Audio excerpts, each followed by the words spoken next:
सागवान देखो अटा किछटा मु चकटिकी रखी तो यही अटारे पालंग शाग को लेकिन आज गोटे बनैबी तो पालंग ता सहित टे रही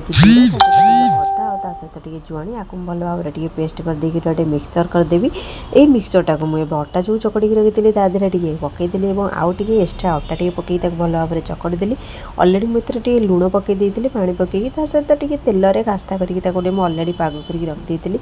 एवं मोर पूरा रेडी हो जाए गुड़ा टी करदे सहित टे गुड़ा हो सारापर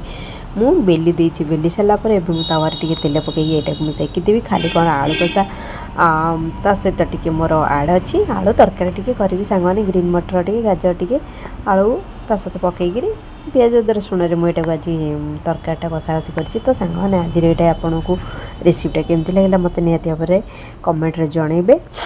तो सांग मैंने मो चैनल ना हूँ सुमित्रा बेस्ट 1 ताको टिके सब्सक्राइब करदेवे तो आपड़ सब्सक्राइब कले डेली डेली नुआ नुआ किसी वीडियो देखा पाइबे आज एति रोचे जय जगन्नाथ।